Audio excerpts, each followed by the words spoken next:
안녕하세요. 공부 휴식 중에 봐야 하지만 공부할 때만 생각나는 채널 타스를 운영하는 타스 세무사입니다. 제가 유튜브 멤버십을 통해서 카톡 멘토링이랑 전화 멘토링을 하는 건 아실 거예요. 그런데 그때 2차 수험생들에게 꼭 이야기하는 것 중에 세무사 2차 세법학은 이론서를 통째로 외워야 한다는 것이 있습니다. 세법학 이론서에 아무 페이지나 펼쳐서 아무 소제목이나 찍어주면 그걸 적을 수 있게 외워야 한다는 거죠. 100번 양보해서 중요한 내용은 책과 거의 똑같게 적고 안 중요한 내용은 절반 정도는 부분 점수를 받을 수 있게 외워야 한다고 말씀드리고 있어요. 그런데 이런 이야기를 하면 많은 수험생들이 안 믿으세요. 그런데 요즘 출제 경향을 보면 접대비에 대해서 아는 것을 다 적어라, 이런 식으로는 안 나와도 굉장히 디테일한 부분까지 물어본단 말이죠. 사례를 던져주고 알아서 법령 판례를 다 적고 논리 전개를 하라는 식의 문제도 많고요. 심지어 안 중요한 주제도 꽤 자주 나오고 그거마저 백지로 내면 꽈락 확률이 매우 높아져요. 이런 점들 때문에 결국 세무사 2차 수험생은 세법학 이론서의 거의 모든 페이지를 다 외워주셔야 합니다. 적어도 부분 점수는 받을 수 있게 책 통째로 암기를 하셔야 한다는 거죠. 이때 책 통째로 암기란 게 다행히 너무 터무니없는 수준으로 외워야 하는 건 아닙니다.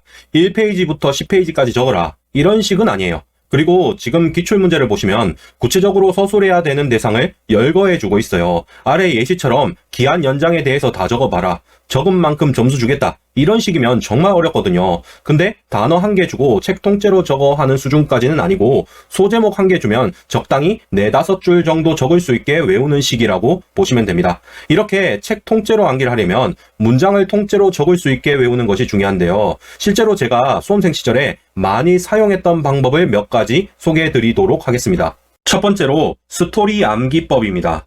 이건 모든 법령 암기에 적용할 수는 없고 실제 구체적인 사례를 상상할 수 있는 경우에 적용할 수 있어요.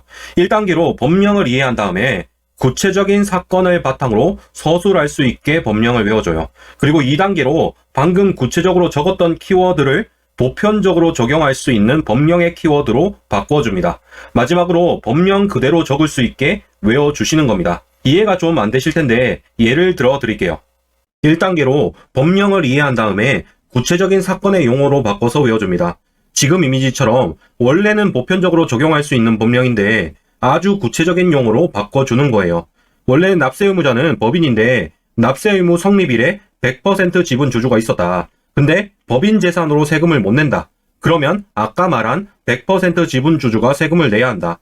이건 아주 쉽단 말이죠. 법령 설명을 위해서 구체적인 판례나 사례를 설명해 주실 텐데 그 사례 속 인물로 바꿔서 외워주시는 거예요. 그 다음에 이제 이걸 원래 법령의 용어로 다시 바꿔주면 훨씬 쉽게 외울 수 있습니다. 참고로 예시로 나오는 법령 내용은 유은정 선생님의 임팩트 세법학이라는 책에서 가져온 겁니다.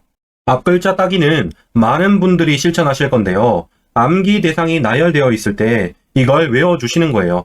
그런데 막상 외우려고 하면 정말 앞글자만 따기에 난감할 때가 있어요. 이럴 때는 암기 대상의 핵심 키워드만 1단계로 추출합니다.